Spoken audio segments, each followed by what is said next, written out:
बिहार के चंदन कुमार अपने माता पिता को अपने कंधे पर बैठाकर बाबा धाम के लिए निकल चुके हैं। सुल्तानगंज में कल उन्होंने स्नान किया, जल भरा और उसके बाद अपने कंधे पर बहंगी के सहारे वो अपने माता पिता को 105 किलोमीटर पैदल लेकर जाएंगे। उनके साथ उनकी पत्नी रानी देवी है और चंदन कुमार और रानी देवी बिहार के जहानाबाद के हैं। चंदन कुमार कहते हैं कि हम हमेशा पूजा पाठ करते हैं, हर महीने सत्यनारायण भगवान का व्रत रखते हैं और एक बार हमको ख्याल आया कि क्यों नहीं अपने पापा मम्मी को लेकर सुल्तानगंज से पैदल बाबा धाम का यात्रा किया जाए। उनका तीर्थ यात्रा भी हो जाएगा और हम भी अपने बेटे का फर्ज निभा देंगे। उसके बाद हम एक बहुत अच्छा बहंगी तैयार करवाए और अपने कंधे पर लेकर वो अपने माता पिता को निकल गए हैं।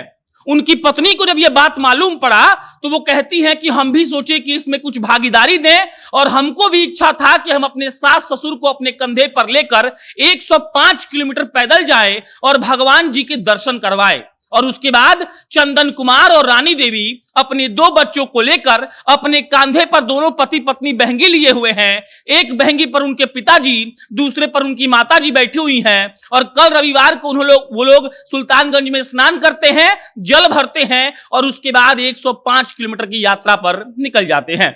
बहरहाल, अब नमस्कार, मेरा नाम प्रशांत राय है, आप जनता जंक्शन देख रहे हैं। माँ भवानी डेकोर अच्छा टाइल्स बेचती है। अगर आपको घर में टाइल्स लगाना है तो माँ भवानी डेकोर आइए और अपने सपनों का घर बनाइए। हम बात श्रवण कुमार की करते हैं, लेकिन इस युग में भी कई श्रवण कुमार हैं। एक श्रवण कुमार बिहार के जहानाबाद से निकल गए हैं। वो अपने माता पिता को अपने कंधे के बहंगी के सहारे 105 किलोमीटर की पैदल यात्रा कर रहे हैं और उनका सपना है कि वो अपने माता पिता को बाबा धाम जाएं और शिव जी के दर्शन करवाएं। वो लोग निकल भी चुके हैं और उसके बाद श्रवण कुमार की कहानी, बिहार के श्रवण कुमार मतलब उनका असली नाम चंदन कुमार है, उनकी कहानी अब वायरल होने लगी है। जब पत्रकारों ने उनसे बातचीत की तो उन्होंने कहा कि देखिए, इस उम्र में तो उनका 105 किलोमीटर चलना मुश्किल है, लेकिन हमने सोचा कि क्यों ना हम अपने कंधे के सहारे उनको बाबा धाम तक पहुंचाते हैं। अब जहां जहां वो चल रहे हैं वहां वहां उनके साथ भीड़ चल रही है।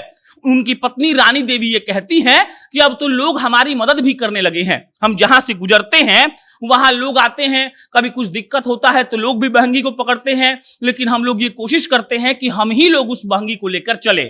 और उसके बाद कल रविवार को सुल्तानगंज से 105 किलोमीटर के लिए अपने कंधे पर अपने माता पिता को बैठाए हुए वो दोनों पति पत्नी चंदन और रानी निकल चुके हैं और वो लोग सफर तय कर रहे हैं। बाकी चंदन ये भी कहते हैं कि हम पूजा पाठ में ज्यादा विश्वास रखते हैं, हर महीने सत्यनारायण भगवान का पूजा करते हैं और ऐसे ही पूजा करते करते हमको ख्याल आया कि क्यों नहीं अपने माता पिता को लेकर चला जाए और इसीलिए हम निकल गए हैं। हम निकल गए हैं तो सफर पूरा भी होगा और ठीक ठाक से हो जाएगा। वही उनकी पत्नी रानी देवी कहती हैं कि देखिए, मेरी इच्छा है कि हम भी अपने सास ससुर को लेकर जाएं, इसीलिए जब मेरे पति चंदन ने मुझे ये बताया तो मुझे लगा कि ठीक है, ऐसा करना चाहिए और हम अपने दोनों बच्चों के साथ निकल गए हैं। अब उनके माता पिता की बात सुन लीजिए। उनके माता पिता से जब पूछा गया कि आप लोग क्या कहना चाहते हैं तो पिताजी ने गवई अंदाज में कहा कि देखिए, हम लोग तो सिर्फ आशीर्वाद ही दे सकते हैं, बाकी चंदन जैसा बेटा और रानी जैसी बहू उन्होंने कामना की कि सबको मिले। और उनके पिता का नाम है जगन्नाथ साव और माता का नाम है मीना देवी। मीना देवी और जगन्नाथ साव बहंगी पर बैठकर सुल्तानगंज से 105 किलोमीटर के कंधे पर बैठकर वहां निकल चुके हैं और वो लोग बाबा धाम जा रहे हैं दर्शन करने के लिए। चंदन ने कहा कि हम सही सलामत पहुंच जाएं, इसकी दुआ करिए और सारे लोग चंदन का मदद भी कर रहे हैं। और उनकी पत्नी ने कहा कि हमारी भी इच्छा थी कि हम अपने सास ससुर को ले जाएं, तीर्थ धाम ले जाएं, शिव जी का दर्शन करवाएं। और उसके बाद वो लोग निकल भी चुके हैं और अब चंदन की चर्चा पूरे बिहार में हो रही है और लोग कह रहे हैं कि चंदन जैसा बेटा और रानी जैसी बहू सबको मिलनी चाहिए। बहरहाल, अभी सावन का महीना चल रहा है, आज सावन का पहला सोमवारी है और तमाम लोग जा रहे हैं बाबा शिव जी के दर्शन करने के लिए और सब लोग नारा लगाते हुए जाते हैं। और ये जब तक सावन चलता रहेगा तब तक लगातार बाबा धाम में भीड़ रहेगी। बाबा धाम को लेकर कई तरह के नोटिफिकेशन जारी हुए हैं। जो यात्री जा रहे हैं, जो श्रद्धालु जा रहे हैं, उनको रास्ते में कई तरह का इंतजाम भी सरकार ने किया है। बाकायदा एक ऐप लॉन्च किया गया है जहां पर सारी जानकारियां हैं और इसको लेकर सरकार भी सही रवैया दिखा रही है। बहरहाल, चंदन जो है बहुत फेमस हो रहे हैं अब और लोग कह रहा है कि ऐसा बेटा अगर हो तो क्या ही बात हो। बाकी आप चंदन के बारे में क्या सोचते हैं कमेंट बॉक्स में लिखकर बताइए। चंदन जी को बहुत शुभकामनाएं कि उन्होंने इतना नेक काम किया। आप जनता जंक्शन देखते रहिए, हम आपको ऐसी ही कहानियों से रूबरू करवाते रहेंगे। बहुत बहुत धन्यवाद।